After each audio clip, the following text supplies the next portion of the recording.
yang bermanfaat untuk kita semua. Ala hadhihi niyyah wa la kulli niyatin salihah. Al-Fatihah. A'udzu billahi minasy syaithanir rajim. Bismillahirrahmanirrahim. Alhamdulillahi rabbil alamin. Arrahmanir rahim. Maliki yaumiddin. إياك نعبد وإياك نستعين اهدنا الصراط المستقيم صراط الذين أنعمت عليهم غير المغضوب عليهم ولا الضالين آمين. Hadirin jamaah yang dimuliakan Allah Subhanahu wa taala. Insyaallah di malam hari ini kita melanjutkan kembali kajian Sirah Nabawiyah.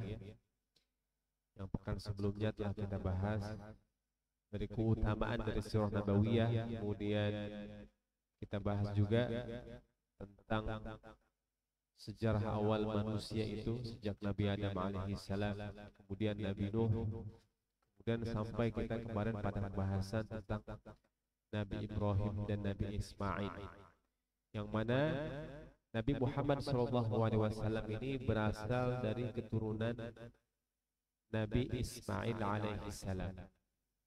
Allah sebutkan dalam Al-Quran bahwasanya Nabi Ibrahim alaihi salam di dalam Al-Quran disebutkan memiliki dua orang anak. Yang pertama Nabi Ismail dan yang kedua Nabi Ishak. Nabi Ibrahim itu kita sebutkan juga kemarin. Nabi Ibrahim lahir di Irak. Tahun berapa? Wallahu a'lam. Tapi ada yang menyebutkan Nabi Ibrahim lahir 1000 tahun atau 1000 tahun atau 1200 tahun setelah Tufan. Tufan itu peristiwa banjir besar di zaman Nabi Nuh. Jadi Nabi Ibrahim lahir 1200 tahun setelah peristiwa tersebut. Di waktu yang cukup panjang, 1200 tahun. Lahir Nabi Ibrahim alaihissalam. Sebelum Nabi Ibrahim ada Nabi Soleh dan Nabi Hud. Nabi Ibrahim lahir, kemudian di Irak, kemudian Nabi Ibrahim hijrah ke Palestina, kemudian Nabi Ibrahim hijrah lagi ke Mesir, kemudian Nabi Ibrahim kemudian hijrah menuju Mekkah Al-Mukarramah. Dan di perjalanan Nabi Ibrahim diberikan keturunan anak yang pertama dari istrinya yang kedua, Siti Sarah, Siti Hajar, yaitu Ismail alaihi salam. Ismail lahir ketika Nabi Ibrahim berusia 87 tahun. Nabi Ibrahim berusia 87 tahun. Kemudian Hajar masih muda ketika itu. Wallahu a'lam, usia masih muda.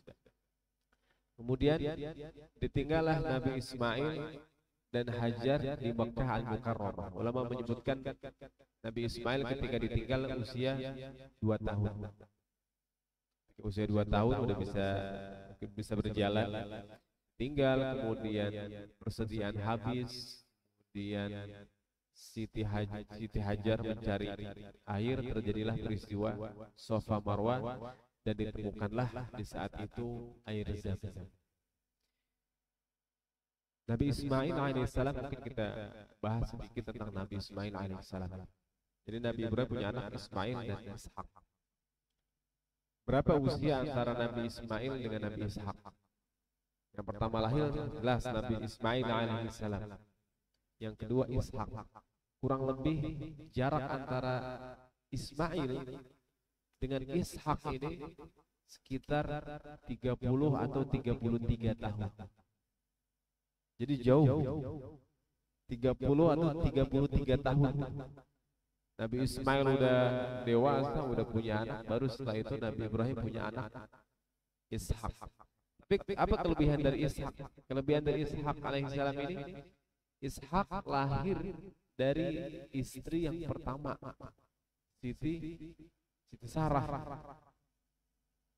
istri yang pertama, kemudian yang ditunggu-tunggu sama, meskipun udah lahir Ismail, apakah Nabi Ibrahim putus asa dengan Siti Sarah? Ya udahlah, kamu nggak punya anak apa-apa, saya udah punya anak dari Ismail. Enggak, Nabi Ibrahim tetap berharap.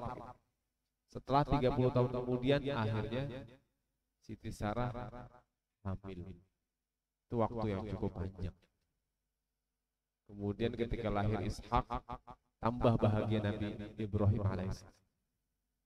Kemudian dari situ muncul ikhtilaf dari ulama, ikhtilaf dulu tentang siapa yang disembelih, Ismail atau Ishak.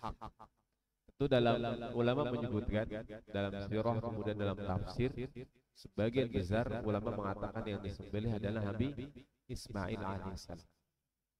Meskipun sebagian sahabat dan sebagian mufassir mengatakan Nabi Ishak. Kenapa Nabi Ishak? Karena berasal dari istri yang pertama yaitu Sarah. Kemudian Nabi Ismail ini Allah Subhanahu wa taala berikan keturunan itu jumlahnya banyak. Nabi Ismail punya 12 anak. Sama Nabi Ishak juga punya 12. Nabi Ishak punya anak Yakub, nanti Yakub yang punya keturunan banyak. Nabi Ismail punya keturunan itu 12.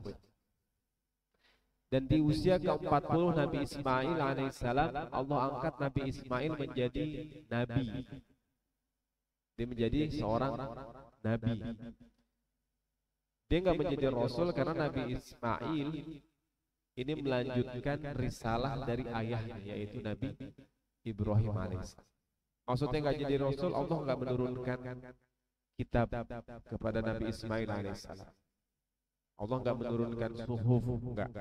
Namun Nabi Ismail mengikuti suhuf yang pernah Allah turunkan kepada Nabi Ibrahim alaihissalam. Allah menyebutkan dalam Al-Quran, suhuf Ibrahim wa Musa, suhuf Nabi Ibrahim alaihissalam. Isinya tentang ketauhidan, menepati janji, kemudian beramal soleh, beriman kepada Allah Subhanahu wa taala. Kemudian tawadhu di muka bumi ini, kemudian meninggalkan segala macam sifat sombong dan ikhlas dalam beribadah kepada Allah Subhanahu wa taala. Nabi Ismail berusia 40 tahun diangkat menjadi nabi dan berdakwah di jazirah Arab. Dia dakwah ke daerah Yaman. Itu daerah Yaman itu kampung asal dari istrinya Nabi Ismail.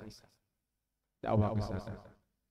Kemudian dakwah juga ke beberapa bangsa-bangsa atau suku-suku Arab. Jadi dakwah Nabi Ismail di sini. Yang beriman, kemudian yang kufur. Nabi Ismail alaihissalam Allah sebutkan dalam Al-Quran di surat Maryam. Allah menyebutkan wadhkur fil kitabi Ismail innahu kana siddiqan nabiyya. Dan sebutkanlah kisah tentang Ismail ini, sesungguhnya dia adalah nabi yang jujur. Dia nabi dan dia jujur. Allah sebutkan ciri yang keduanya, wa kana ya'muru ahlahu bis salati waz zakah. Ismail ini senantiasa mengajak keluarganya untuk mendirikan salat waz zakat dan menunaikan zakat. Jadi Nabi Ismail ini telah memerintahkan sholat dan zakat di zaman ketika Nabi Ismail alaihissalam diangkat menjadi nabi. Wa kana 'inda rabbih mardiyya. Dan Allah Subhanahu wa taala begitu ridha dengan Ismail alaihissalam. Dan karakter Nabi Ismail yang luar biasa dakwahnya, dari sinilah Allah Subhanahu wa taala memilih Nabi Muhammad SAW. Nabi sebutkan dalam hadis, Allah memilih dari Nabi Ismail ini. Dari Nabi Ismail ada dua kan, Ishak sama Ismail, tapi Allah pilih Ismail. Dari Ismail keturunan banyak, Allah pilih namanya Kinanah. Kinanah itu keturunan setelah Ismail. Bukan anaknya, tapi cucu, nanti ada namanya Kinanah. Allah memilih Kinanah dari keturunan Ismail. Kemudian dari Kinanah ini punya keturunan lagi. Itu namanya Qusay. Allah milih dia. Yang punya julukan itu julukannya Quraisy. Julukannya Quraisy. Dari Ismail Allah memilih Kinanah. Dari Kinanah Allah milih Quraisy. Dari Quraisy Allah memilih Hashim Allah. Dari Hashim Allah memilihku. Allah memilih Nabi Muhammad sallallahu alaihi wasallam. Kalau Quraisy itu, kalau Quraisy dia asalnya memang julukan buat seseorang. Quraisy dia julukan buat seseorang. Namanya Qusay. Itu kakek sekitar ke-13 dari Nabi Muhammad sallallahu alaihi wasallam. Jadi jaraknya cukup jauh. Dia disebut Quraisy. Quraisy ini berasal dari kata Qaf, kemudian Ra, kemudian Shin. Dia memiliki dua makna Quraisy. Makna yang pertama itu artinya orang yang senang dan pandai berdagang. Quraisy. Artinya orang yang senang dan pandai berdagang. Quraisy. Kemudian makna yang kedua, artinya Quraisy itu ditakuti dan dimuliakan. Ditakuti dan dimuliakan. Ulama yang mengatakan bahwa Quraisy ini berasal dari kata ditakuti dan dimuliakan, karena kalau kita buka bahasa Arab, Quraisy itu diterjemahkan artinya ikan hiu. Artinya ikan hiu. Jadi ditakuti dan dimuliakan suku Quraisy dibanding bangsa-bangsa Arab yang lain. Dimuliakannya karena memang Quraisy ini mereka yang ditugaskan, yang dipilih Allah. Mereka tinggal di dekat Ka'bah, kemudian mereka yang merawat, kemudian mereka yang memakmurkan, kemudian mereka yang menyambut nanti jemaah haji. Mereka mewakili bangsa Arab seluruhnya untuk menjaga Baitullah. Itulah suku Quraisy. Dari Quraisy ini maka setelahnya nanti disebut suku Quraisy. Karena nanti hampir seluruhnya dari keturunan Quraisy ini mereka berdagang. Di Quraisy itu nggak ada yang bertani, nggak ada. Karena memang lembah mereka, lembah Arab kita tahu sendiri, tandus, nggak bisa nanam apapun di situ. Nabi Ibrahim mengatakan dalam Al-Quran, Allah sebutkan di wadid ghairi dzi zar'in, di lembah ghairi dzi zar'in yang nggak bisa ditanami apapun. Subhanallah. Maka menjadi pokok pencarian bangsa Quraisy adalah dengan berdagang. Apa yang mereka dagangkan? Yang mereka dagangkan itu macam-macam. Dari mulai pakaian, kemudian ternak mereka, unta, kemudian pakaian, kemudian kerajinan yang mereka buat, itu yang mereka jual. Mereka buat di Quraisy, kemudian mereka jual ke Taif, kemudian ke suku-suku sekitar atau wilayah-wilayah sekitar Arab. Ketika itu belum ada nanti rihlah syita wa shaif, belum ada.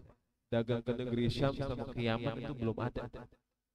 Di kakek ke-13 Nabi belum ada. Mereka bangsa Quraisy ketika itu masih dagangnya lokal aja. Dagangnya masih lokal, belum internasional. Mereka baru sekitar mereka aja. Itu Quraisy. Kemudian, nah ini kita masuk ke pembahasan tentang Quraisy ini. Allah sebutkan dalam Al-Quran. Surat namanya surat Quraisy. Surat Quraisy ini kalau diurutan dia urutan ke 106. Kalau turun dia nomor ke-29. Dan surat Quraisy ini termasuk surat Makkiyah atau Madaniyah? Surat Makkiyah. Surat Makkiyah. Dia diturunkan sebelum surat At-Tin dan setelah surat Al-Qari'ah. Allah Subhanahu wa ta'ala berfirman surat Quraisy ini. Jadi nggak pakai alif lam, Al-Quraisy itu langsung surat Quraisy. A'udzubillahi minasyaitonir rajim. Bismillahirrahmanirrahim. Li'ilafi Quraisy ilafihim rihlatasy syita'i was-shayf falya'budu rabb hadzal bait alladzi at'amahum min ju' wa amanahum min khauf. Surat Al-Quraisy ini artinya li'ilaf. Yang pertama dari li'ilaf Apa makna li'ilaf? Li'ilaf maknanya di sini berasal dari kata ta'lif atau mu'alafah. Ulfah, ta'lif, ulfah, mu'alafah atau ilaf itu dia berarti menyatukan. Berarti menyatukan. Kemudian ilaf juga bisa bermakna yang kedua keharmonisan. Ulfah, perempuan namanya ulfah itu menyatukan dan keharmonisan di waktu yang sama. Allah sebutkan dalam Al-Quran li'ilafi Quraisy. Artinya begini jadi, untuk menyatukan dalam keharmonisan suku Quraisy, untuk menyatukan dalam keharmonisan suku Quraisy, li'ilafi Quraisy. Jadi bagaimana cara Allah menyatukan suku Quraisy ini itu dalam keharmonisan. Jadi bukan menyatu aja, tapi ada unsur keharmonisan di dalam mereka ini. Kisah ini jamaah sekalian yang dimuliakan Allah Subhanahu wa taala. Sebelum rihlah syita wa shaif, rihlah syita dari musim dingin, kemudian shaif musim panas. Sebelum terjadi peristiwa itu, dahulu orang-orang Quraisy kalau dagang mengandalkan tiga hal tersebut, mengandalkan jual pakaian dari binatang-binatang yang mereka buru, kemudian mereka buat kerajinan mereka jadi pakai mereka jual, atau ternak mereka. Itu aja. Atau senjata-senjata perang yang mereka buat itu yang mereka jual. Dan mereka dagang lokal. Dan mereka mengandalkan musim haji. Jadi perekonomian mereka meningkat kalau masuk musim haji. Nanti setelah musim haji mungkin duit mereka banyak. Nanti 6 bulan kemudian mungkin ada yang habis uang. Suatu ketika terjadi peristiwa. Jadi setelah Quraisy terus sampai kepada zamannya Hashim. Zamannya Hashim. Jadi Allah memilih dari Quraisy, Allah memilih Hashim. Hashim ini kita tahu Nabi Muhammad alaihi salatu wasallam bin Abdullah bin Abdul Muttalib bin Hashim bin Abdul Manaf. Itu ya. Jadi ini kakek Nabi Hashim. Di zaman Hashim, ketika itu terjadi satu peristiwa yang disebut dengan peristiwa namanya i'tifar. Namanya i'tifar. Jadi ada salah satu keluarga besar, namanya keluarga besar disebut keluarga besar Bani Zuhrah atau Bani Makhzum. Keluarga besar ini sebutkan dalam riwayat ketika mereka dagang, mereka menjual dagangan mereka ke kampung atau bukan keluar kota ya, mereka ke kampung seberang atau negeri seberang. Ketika pulang mereka dibajak habis sama perampok. Pulang ke Mekah mereka nggak bawa apa-apa sama sekali. Kemudian ketika itu Bani Makhzum ini mereka merasa malu karena sebelumnya mereka kaya raya, uangnya banyak berlimpah, tiba-tiba habis total. Karena mereka punya sifat memuliakan diri mereka nggak mau minta-minta, mereka nggak mau kelihatan sulit. Akhirnya mereka memutuskan sekeluarga untuk pindah keluar dari kota Mekah. Mereka tinggal di pesisir kota Mekah, mereka bangun tenda di situ tanpa ada yang tahu alasannya apa. Ngapain mereka tinggal di sana? Ya udah, mereka survive di sana. Kalau mereka mati, udah mereka mati di sana. Kalau mereka bisa hidup bertahan, nanti mereka kalau udah stabil mereka kembali lagi ke Mekah. Kalau enggak, udah mereka mati di situ tanpa menyulitkan orang lain. Sampailah informasi tersebut kepada Hashim. Hashim ini kakak Nabi Muhammad SAW. Dan Bani Makhzum mereka masih satu silsilah begitu. Masih satu silsilah. Sampailah informasi tersebut kepada Hashim. Hashim berpikir, Ini nggak bisa dibiarkan begini terus. Ketika ada satu suku mereka dirampok, kemudian mereka keluar kota Mekah, mereka mati sekeluarga di sana. Nanti kalau ada suku lain terjadi peristiwa yang sama, nanti jadi budaya seperti ini. Nanti habis kita di kota Mekah ini habis, makin lemah kita, nanti Mekah bisa dikuasai sama suku lain dari luar. Karena tentu mereka selalu suku-suku dari luar berusaha menguasai kota Mekah, menguasai Ka'bah itu. Karena apa? Karena haji tadi, perekonomian begitu besar meningkat di waktu haji. Akhirnya Hashim berpikir begitu. Hashim mengumpulkan seluruh penduduk kota Mekah. Suku Quraisy, keturunan Quraisy semua dikumpulkan sama Hashim. Kemudian dia berkhutbah di sini. Kita tinggal, dia mengatakan kita tinggal di lembah yang sama. Kita sama-sama memakmurkan Baitullah. Kemudian kita hidup di sini sama-sama, kita semua asalnya adalah keturunan yang sama, disebutkan nasab mereka. Akhirnya terenyuhlah mereka semua, kemudian Hashim menyampaikan idenya, yaitu mulai saat ini seluruh perdagangan disatukan. Jadi orang kaya yang punya dagangan banyak, yang punya dagangan sedikit disatukan dalam rombongan besar. Nanti hasil keuntungan akan kita bagi rata, dibagi rata sampai yang disebutkan dalam tafsir, sampai yang miskin itu seperti yang kaya, yang miskin seperti yang kaya di Quraisy. Muncul ide seperti ini dari Hashim, dan yang menakjubkan itu bangsa Quraisy setuju mereka semua. Yang tadi mereka kalau kafilah itu bisa mungkin 50 onta, 30 onta. Itu sama perampok itu perompak gampang banget dibegal mereka. Jumlahnya sedikit. Atau 100, 200. Itu juga masih bisa, perampok masih bisa diambil kekayaan mereka. Akhirnya mereka buat satu rombongan yang betul-betul besar.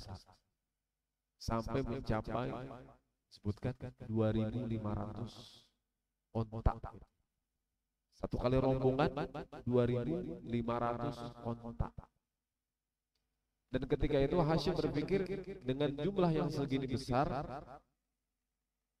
ini kalau kita dagang di Arab-Arab sekitar, pasar-pasar kecil ini nggak cukup. Kita harus menuju pasar besar. Dia berpikir, ya udah kita akan pergi ke Bizantium, kerajaan Romawi ketika itu. Posisinya di mana? Di Gaza.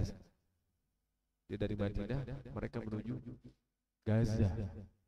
Waktu itu masih dikuasai sama Bizantium.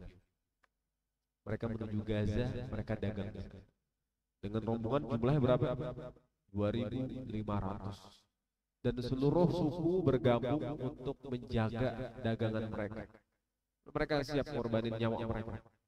Kalau ada perampok datang, mereka siap berkorban, berperang. Dengan jumlah yang begitu besar, otomatis begal perampok mikir dua kali. Ini rombongan dagang apa rombongan perang? Ini rombongan dagang atau rombongan perang? Dengan jumlah yang begitu banyak. Akhirnya selamat mereka tuh dari Arab, dari Mekah sampai ke Gaza, jarak berapa ratus kilometer, berhari-hari begitu. Sampai di sana ini subhanallah, Allah Subhanahu wa taala pilih nih kakek Nabi Hashim, dia punya ide seperti itu. Sampai di sana Hashim ingin menarik perhatian dari gubernur lah yang berkuasa di Gaza ketika itu. Akhirnya dia memotongin, nyembelihin 200 onta buat seluruh tentara Bizantium. Tanpa ada ide apapun gitu kan, dipotongin, dibagiin ke seluruh tentara. Seluruh tentara sama-sama. Sampailah informasi tersebut kepada ini jenderal mereka, sampai kepada gubernur mereka. Penasaran siapa nih yang motongin 200 onta buat pasukan-pasukan. Akhirnya dipanggillah Hashim. Setelah bertemu dengan gubernur yang berkuasa di Gaza, kemudian jenderal-jenderal yang ada di Gaza, mereka kaget luar biasa dengan sosok Hashim, kakek Nabi Muhammad SAW. Dari wajahnya, ketampanannya, kemudian perangainya, fisiknya, dan kecerdasannya, bahasanya itu semua menarik banget. Sampai penguasa wilayah itu tertarik dengan Hashim. Hashim setelah itu sekali lagi dia menyampaikan ide. Disampaikanlah bagaimana raja mau nggak ditawari barang-barang yang ada di Bizantium sama Hashim dibawa ke Mekah. Nanti ketika masuk musim haji itu seluruh bangsa Arab yang datang ke Mekah jumlahnya banyak banget. Ini keuntungan besar. Nanti keuntungannya akan kita kembalikan buat raja. Raja kira-kira mau nggak? Mau. Udah dipotongnya 200 otak sebelumnya. Sebenarnya yang dikejar sama Hashim, yang dikejar sama Hashim, yang pertama kepercayaan dari raja itu, kedua dengan terjalin kerjasama itu, rombongan Quraisy mendapatkan perlindungan dari negara Bizantium. Jadi setiap mereka pulang dari Bizantium itu ada tentara yang mengawal mereka. Udah dong, kalau udah kayak gitu perampok nggak ada yang berani. Makanya kalau setelah peristiwa tersebut ada orang Quraisy, bahkan disebutkan dalam tafsir, dalam sirah, dia punya identitas khusus di sini. Identitas khusus orang Quraisy. Dia jalan sendirian di gurun, ada identitas Quraisy gitu. Perampok nggak ada yang berani gangguin. Bahkan nggak jarang gitu, suku-suku lain kalau mau mereka pergi ke satu tempat, mereka takut dengan perampok begal, mereka ngajak salah satu orang dari suku Quraisy. Aman mereka di jalan. Berhasil untuk membuat perdagangan. Ketika musim haji, kemudian keuntungan dibalikin semua modal dan keuntungan kepada Raja Bizantium. Makin senang raja tersebut. Terjalinlah kerjasama antara Mekah dengan Bizantium. Gak sampai di situ. Jadi Hashim punya saudara, ada Hashim, kemudian Muttalib, bukan Abdul Muttalib, namanya Muttalib. Muttalib, kemudian Abdul Syam, kemudian nama Naufal. Ada 4 bersaudara. Ini anak-anaknya Abdul Manaf semua. Kemudian Muttalib melakukan strategi yang sama dengan apa yang dilakukan Hashim. Karena berhasil, dia buat strategi yang sama dengan kerajaan yang ada di Yaman. Itu kerajaan di Yaman ketika itu dikuasai sama kerajaan Habasyah, kerajaan Ethiopia. Jadi Habasyah di kerajaan itu Afrika, sama sebagian wilayah Arab, jadi nyebrang gitu. Nyebrang gitu. Terjadilah kerjasama. Jadi Bizantium, kemudian Mekah, kemudian Habasyah, kemudian Abu Syam buat kerjasama dengan siapa? Dengan Persia di sebelah sini. Jadi terjadilah jalur perdagangan tersebut. Yang dulu mereka ngandelin musim haji, kalau sekarang kapanpun, waktu bulan apapun itu uang mereka nggak habis. Dari Bizantium dibawa ke Mekah, dijual di mana? Dijual di Yaman. Dari Yaman dibawa, dijual di Bizantium. Kemudian kalau orang Persia mau beli barang yang ada di Yaman, di Ethiopia, mereka belinya lewat orang-orang Quraisy. Orang-orang Bizantium mau beli barang-barang yang ada di Yaman, di Ethiopia, mereka belinya lewat orang Quraisy. Dari Yaman mau beli dari Bizantium lewat orang-orang Quraisy. Ini Bizantium dia punya khas gitu kan. Misalkan musim semi mereka banyak buah-buahan, sayur-sayurannya bagus. Di Gaza sayurannya bagus, buah-buahannya bagus. Orang Yaman mau itu lewat orang Quraisy. Semua jadi mereka menguasai jalur perdagangan antara negara-negara besar. Ini keuntungan yang begitu besar, luar biasa. Disebutkan salah satu tokoh Quraisy itu yang paling kaya di Quraisy ada Khadijah, dan Walid bin Mughirah, kemudian paman Nabi Abbas, kemudian juga kakek Nabi Abdul Muttalib. Di antara yang paling kaya Walid bin Mughirah. Sehari bilang keuntungan sampai 30.000 dinar. Sehari 30.000 dinar. Kalau 1 dinar misalkan 2 juta berarti berapa? 1 hari. 1 hari keuntungan. Itu dengan maksud dulu mereka dengan ribanya mereka, dengan segala cara mereka. Belum ada syariat. Jadi segala cara mereka dagang itu keuntungan besar. Apalagi Khadijah ketika itu 1 hari keuntungan Khadijah itu berapa ratus miliar itu 1 hari doang kalau dikonvert ke rupiah ya. Jadi sekian puluh ribu dinar per hari. Karena ini udah perdagangan internasional mereka. Maka Allah katakan dalam Al-Quran li'ilafi Quraisy, untuk menyatukan dalam keharmonisan suku Quraisy. Allah katakan ilafihim rihlatas syita was-shaif. Rihlatas syita was-shaif. Ilafihim masalim, maaf. Syita ke bawah, shaif ke atas. Ilafihim rihlatas syita was-shaif. Shaif itu ke Gaza. Syita itu mereka ke Yaman, ke kerajaan Habasa, ke kerajaan yang ada di Yaman. Maka Allah Subhanahu wa ta'ala abadikan. Karena mereka tahu betul, mereka bisa kaya raya begini, banyak uang seperti ini, berawal dari kesulitan, kesusahan. Kemudian diilhamkan persatuan mereka, sampai mereka bisa kaya raya luar biasa, terbebas dari kemiskinan. Allah katakan seperti itu. Rihlatas syita was-shaif. Jadi bukan atas ke bawahnya, bahkan kanan kiri semua menyatu di kota Makkah jadi pusat perdagangan dunia. Dan itu berjalan sekian ratus tahun, bukan setahun, sekian ratus tahun. Nanti yang merusak jalur perdagangan ini adalah jalur sutra. Kita muncul jalur sutra, mulai rusak jalur perdagangan orang-orang Quraisy. Begitulah Allah Subhanahu wa ta'ala mengganti. Wa tilkal ayyam nudawiluha bainan nas. Enggak bisa dia terus yang berkuasa, Allah ganti nanti dia seperti itu. Dulu seperti itu. Maka Allah katakan fal ya'budu rabb hadzal bait. Allah berikan kepada mereka kemuliaan dengan rihlatas syita was-shaif tersebut, kekayaan luar biasa yang begitu banyak.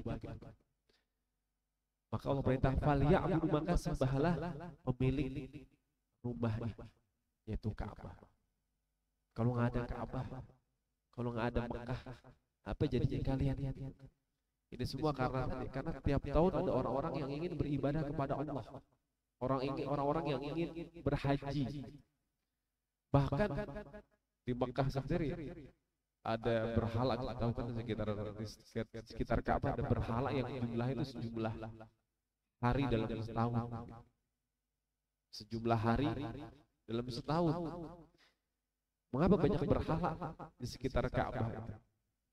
Ini adalah sebenarnya ini adalah hasil perjanjian antara Quraisy dengan suku-suku yang ada di sekitar Arab. Suku-suku yang ada di sekitar Arab.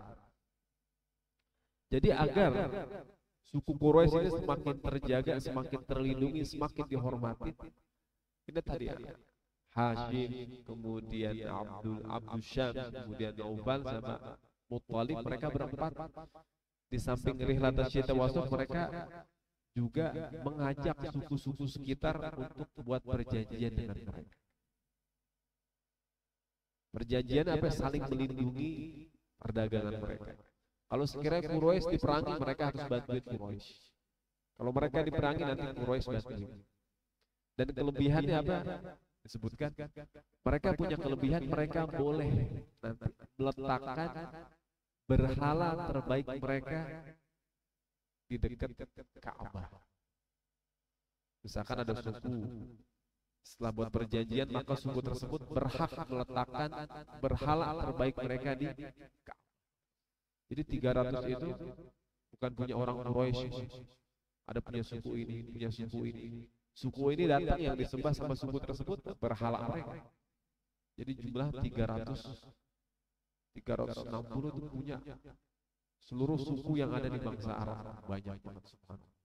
Itu juga hasil dari perjanjian antara suku Quraisy dengan Arab-Arab sekitar.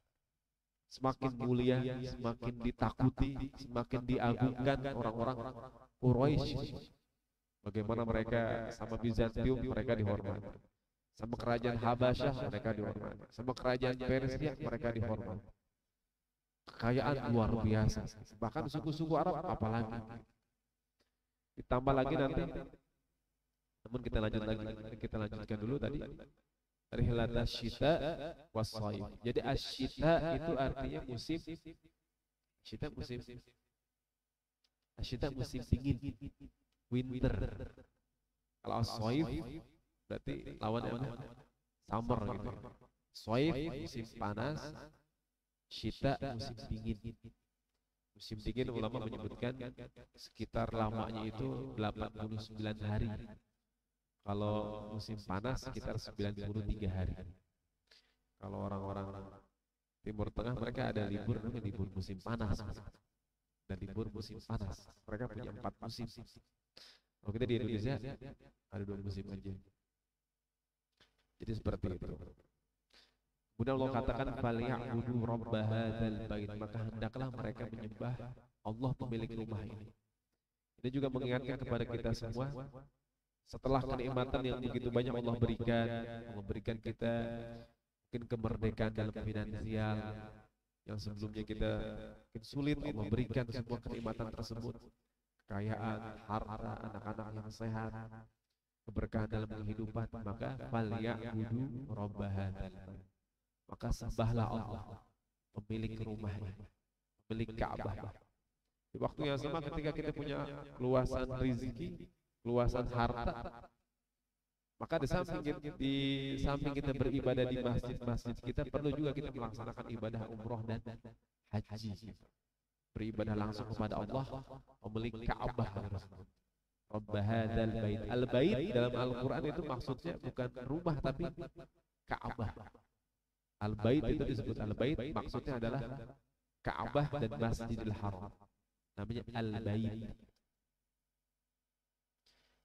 Dan al-bait Allah katakan dalam Al-Quran juga, inna awwal baitin wudi'a lin-nas, sesungguhnya bait yang pertama Allah letakkan untuk manusia adalah Ka'bah di Mekah gitu ya. Itu bait yang pertama kali Allah letakkan untuk manusia. Sebelum ada rumah-rumah di alam di bumi ini, rumah yang pertama kali ada Ka'bah di Mekah Al-Mukarramah. Ka'bah yang pertama kali ada. Kita tahu Nabi Adam sama Hawa bertemu di Arafah gitu ya. Ketemu di Arafah, kemudian Allah perintahkan untuk membangun Ka'bah. Kemudian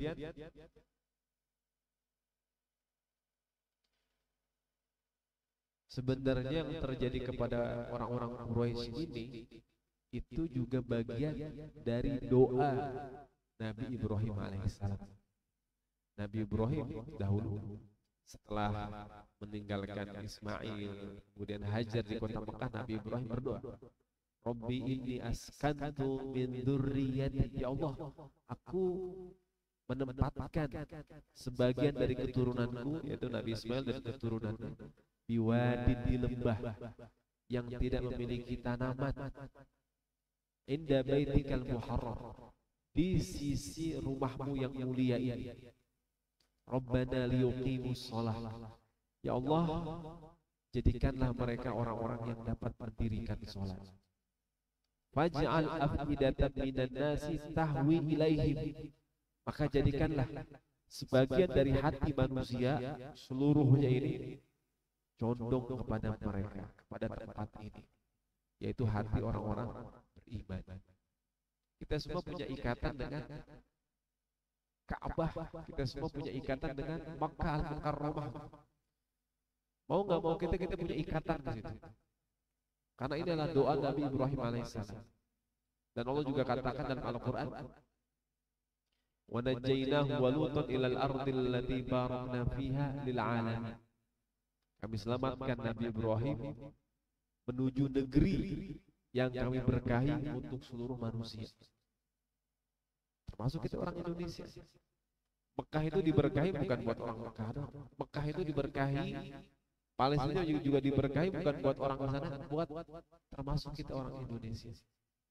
Karena Allah katakan lil alamin, untuk manusia seluruhnya. Bahkan makna yang lebih luas lagi, untuk seluruh alam. Keberkahan Mekah itu bukan buat orang Saudi aja, buat seluruh alam. Kemudian Nabi Ibrahim berdoa, warzuqhum minat thamarat, berikanlah mereka rezeki dari buah-buahan.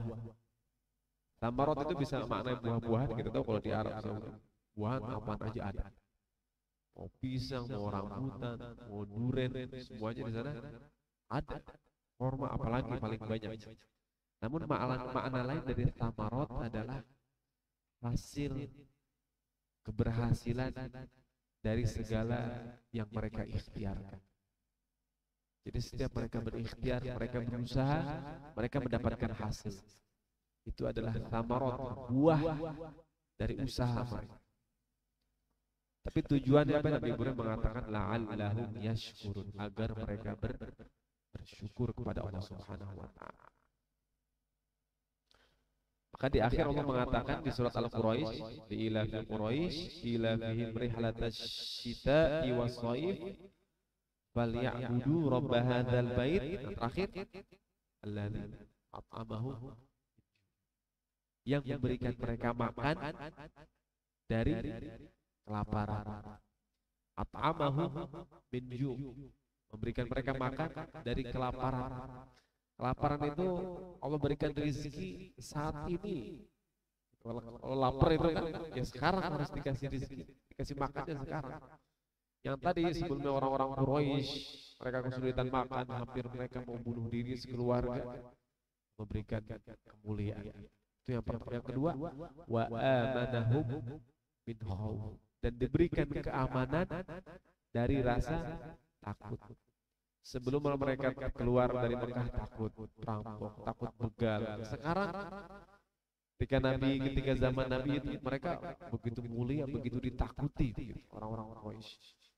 Sangat diagungkan oleh bangsa-bangsa Arab sekitar.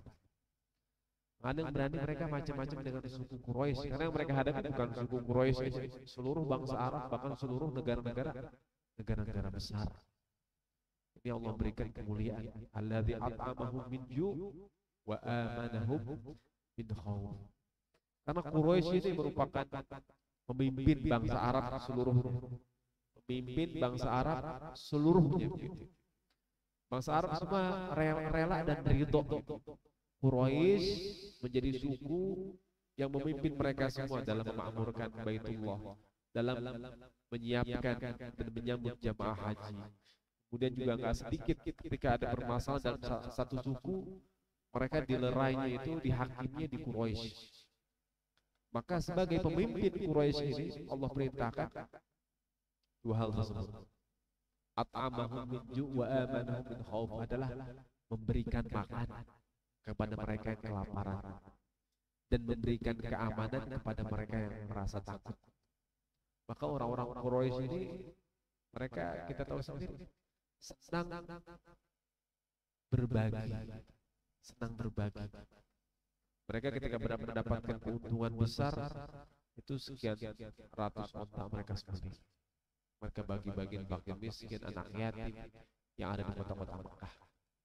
Itu kemuliaan mereka itu udah ada seperti itu. Kemudian mereka memberikan keamanan buat suku-suku sekitar lainnya. Ketika ada permasalahan, mereka memberikan keamanan. Jadi kemuliaan orang-orang Quraisy ini itu sudah ada. Mereka kan bangsa jahiliyah. Mereka jahiliyah ini bukan berarti jahiliyah benar-benar bodoh mereka.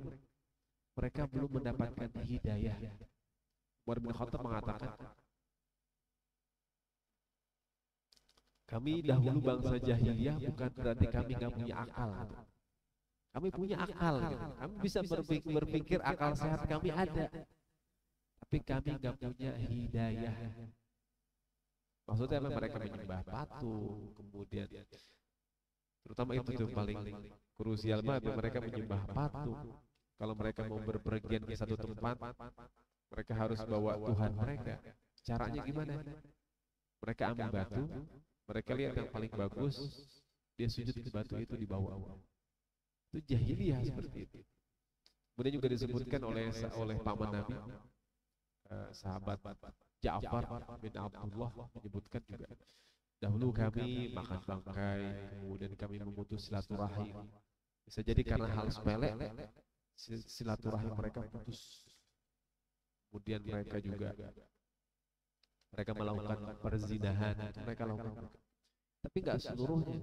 Ada orang-orang Quraisy yang mereka menjaga kehormatan mereka dan mereka nggak pernah sujud ke berhala. Contohnya siapa? Kayak Abu Bakar As-Siddiq. Abu Bakar selama hidupnya sebelum ada Islam, Abu Bakar nggak pernah sujud ke berhala. Seperti itu, subhanallah. Ada orang-orang yang benar-benar mulia menjaga kehormatan. Abu Bakar nggak pernah yang zina, kemudian judi, mabuk, apa, pernah menjaga kehormatan. Itu bukan Abu Bakar aja, ada orang-orang lain yang Allah Subhanahu wa taala siapkan mereka menjadi generasi yang pertama, menjadi as-sabiqunal awwalun. Subhanallah. Ini juga kemuliaan-kemuliaan dari suku Quraisy, yang dari suku tersebut nanti Allah mengutus Nabi Muhammad sallallahu alaihi wasallam. Baik, jamaah semua yang dimuliakan Allah Subhanahu wa taala. Mudah-mudahan yang disampaikan tentang sejarah dari Nabi Ismail alaihissalam, kemudian sejarah suku Quraisy berdasarkan surat dalam Al-Quran, yaitu surat Quraisy, mudah-mudahan menambah wawasan kita, menambah keimanan kita kepada Al-Quran, dan menambah rasa ta'zim kita kepada Nabi Muhammad SAW. Insyaallah berikutnya akan kita lanjutkan tentang beberapa peristiwa sebelum nanti kelahiran Nabi Muhammad SAW. Di antaranya peristiwa Amul Fil atau tahun gajah, insyaallah di surat Al-Fil. Insyaallah akan kita bahas di pekan berikutnya. Ada pertanyaan? Cukup ya?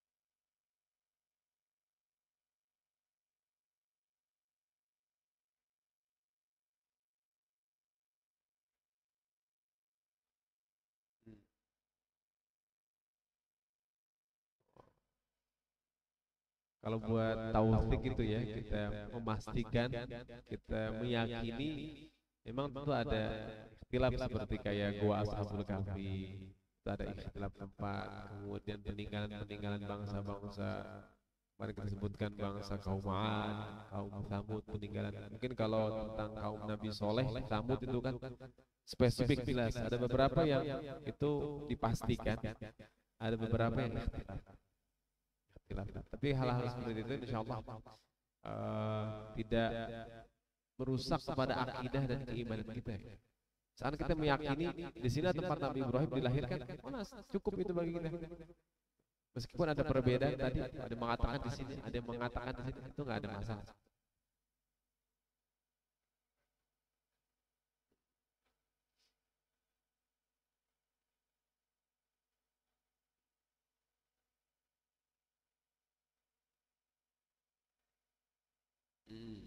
Ada mungkin ada.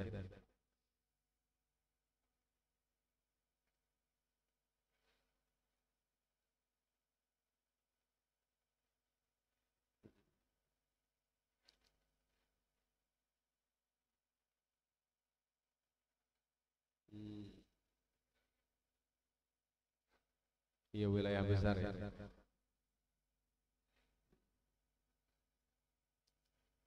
Memang seperti itu. Wallahu a'lam. Mungkin seperti itu kalau ahli sejarah mengatakan, misalkan dahulu ini bagian dari wilayah tempat kelahiran Nabi Ibrahim alaihissalam. Itu insya Allah kita terima seperti itu. Dan nggak ada perbedaan yang sifatnya itu spesifik mendasar. Sekiranya memang, oh ternyata di sini ada dilahirkan Nabi Ibrahim alaihissalam. Kemudian peristiwa itu terjadi di situ. Masalah perbedaan tempat, lokasi, yang penting peristiwa alur kejadian itu sama. Misalkan dari Turki, berarti nanti Nabi Ibrahim hijrah ke Palestina, berarti kan hal-hal yang berdekatan juga seperti itu. Insyaallah, mudah-mudahan nanti akan insyaallah kita kaji lagi, kita perdalam lagi insyaallah tentang sejarah-sejarah dari nabi-nabi kita, kemudian juga Nabi Muhammad sallallahu alaihi wasallam. Baik, terima kasih atas masukan dari seluruh jamaah. Kita tutup bersama dengan baca doa. Mudah-mudahan yang ilmu yang kita pelajari bermanfaat untuk dunia kita, untuk akhirat kita semua insyaallah. Amin rabbal alamin. Al-Fatihah. A'udzu billahi minasyaitonir rajim. Bismillahirrahmanirrahim. Alhamdulillahi rabbil alamin arrahmanir rahim maliki yaumiddin. Iyyaka na'budu wa iyyaka nasta'in ihdinas siratal mustaqim siratal ladzina an'amta 'alaihim ghairil maghdubi 'alaihim waladdallin. Astaghfirullahaladzim, astaghfirullahaladzim, astaghfirullahaladzim. Alhamdulillahi rabbil alamin. Allahumma salli ala sayyidina Muhammad. Allahumma anfa'na bima 'allamtana wa 'allimna ma yanfa'una wa zidna 'ilma.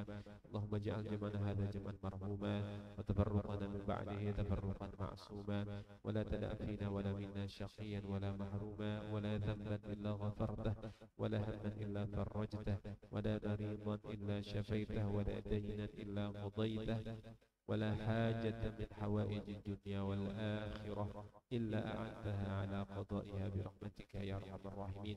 ربنا آتنا في الدنيا حسنة وفي الآخرة حسنة وقنا عذاب النار. وصلى اللهم على سيدنا محمد وعلى آله وصحبه وسلم. الحمد لله رب العالمين. والسلام عليكم ورحمة الله وبركاته.